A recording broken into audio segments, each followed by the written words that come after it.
আজ আমাদের ওয়ার্কশপে আসছে একটা মার্সিডিজ পুরাতন মডেলের জি ওয়াগন। এই গাড়িটার কাজ হচ্ছে ফুল ড্রাই আউট করবো এবং কি ফুল সার্ভিস করবো এই গাড়িটা। প্রথমে আমি প্লাগগুলো খুলে ফেলছি, প্লাগগুলোর অবস্থা খুবই বাজে অবস্থা, তবে আমি প্লাগগুলো চেঞ্জ করব।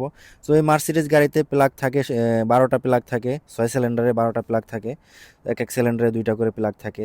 তো আমি নতুন প্লাগগুলো লাগিয়ে দিব এখন। প্লাগ ওয়্যারগুলা খুব সাবধানে খুলতে হবে, এই প্লাগ ওয়্যারগুলা খুলতে গেলে অনেকে ছিঁড়ে ফেলে। সো আপনি এটাকে খুলতে গেলে অবশ্যই সাবধানতা অবলম্বন করবেন। এখন প্লাগগুলো লাগিয়ে দিব, প্লাগগুলো লাগানোর পরে ইঞ্জেক্টরগুলো খুলবো, ইঞ্জেক্টরগুলো ক্লিন করব। ইঞ্জেক্টরগুলো খুলে ফেলছি, এখন ইঞ্জেক্টরগুলো আল্ট্রাসনিক যে মেশিন আছে মেশিনটার মাধ্যমে এই ইঞ্জেক্টরগুলো ক্লিন করব।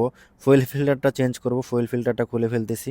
মার্সিডিজ জি ওয়াগনের পুরাতন মডেলের যেটা, এটা হচ্ছে আপনার ফুয়েল ফিল্টারটা বাম সাইডে থাকে, বাম সাইডের নিচে মাঝামাঝিতে থাকে। তো এই ফিল্টারটা চেঞ্জ করব। তারপরে পিছনের যে টাঙ্কি থাকে, টাঙ্কিতে একটা ফিল্টার থাকে। তো প্রথমে পেট্রোলগুলা ড্রেন করব, ড্রেন করার পরে ফিল্টারটাও খুলে দিব, খুলে চেক করব ঠিক আছে কিনা। এই সামনে যেটা দেখতে পাচ্ছেন এটা হচ্ছে ফুয়েল পাম্প, এটা হচ্ছে মার্সিডিজ গাড়িগুলোতে এটা বাইরে থাকে, যেগুলো পুরাতন মডেলের মার্সিডিজগুলো। সো আমি পেট্রোলটা ড্রেন দিয়ে দিছি, পেট্রোলটা ড্রেন দেওয়ার পর এখন ফিল্টারটা খুলবো। এই ফিল্টারটা খোলার জন্য একটা স্পেশাল টুল থাকে, সেই টুলটা আমার কাছে নাই। তবে আমি একটা টুলস বানাইছি, এটা বানাতে আমার 5 মিনিট সময় লাগছে। সো এই জিনিসটা দিয়ে আমি ফিল্টারটা খুলবো এখন। আপনারাও চাইলে সহজে এটা বানাতে পারেন। মেটেলের যে কোনো একটা পাত্রে নিয়ে নেবেন এরকম, ওটার ভিতরে 2টা নাট বোল্ট লাগাই দিবেন এই সাইজের, তাহলে সহজেই খুলতে পারবেন এটাকে। ফিল্টারটা খোলার কারণ হচ্ছে এটা চেক করতে হবে, কারণ এটার ভিতরে ময়লা থাকতে পারে। সো জানি না কি কোয়ালিটিতে আছে। সো এটা খোলার পরে দেখব কি অবস্থায় আছে, যদি ময়লা বেশি থাকে তাহলে এটাকে চেঞ্জ করব। হ্যাঁ, তবে দেখা যাইতেছে এটা তেমন একটা ময়লা হয় নাই, এটা ক্লিয়ারই আছে মোটামুটি।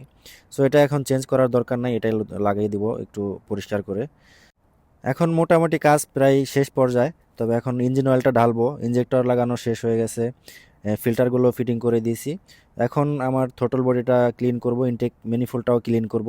সেটা ক্লিন করি আমরা একটা মেশিনের দ্বারা, যেটা নাকি মোটরের একটা মেশিন। সেই মেশিনটা এখন লাগিয়ে গাড়িটা স্টার্ট করতে হবে। সো এটার জন্য থ্রোটলটা খুলতে হয় না, শুধু এটার এয়ার ক্লিনার ফিল্টারের যে পাইপটা থাকে ওটা খুলতে হবে, থ্রোটলের পাইপটা। সো এটা খোলার পরে আমরা মেশিনটা লাগিয়ে দিছি, মেশিনটা লাগানোর পরে গাড়িটা স্টার্ট করে দিব। স্টার্ট গাড়িটা 15 থেকে 20 মিনিট রানিং থাকবে, স্টার্ট অবস্থায় থাকবে। তারপরে এই নজেলটা থ্রোটলের সামনে লাগাবো। তো এটা থেকে কন্টিনিউয়াসলি স্প্রে করতে থাকবে।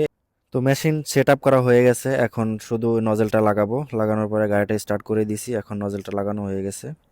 সো গাড়িটাও স্টার্টে আছে। গাড়িটা স্টার্ট করার পরে আপনার মেশিনটা চালু করতে হবে, এখন আমি মেশিনটা চালু করে দিব। তারপরে কিছুক্ষণ এভাবে স্টার্টে থাকবে গাড়িটা। সো এটা শেষ হওয়ার পরে আপনাদেরকে দেখাচ্ছি।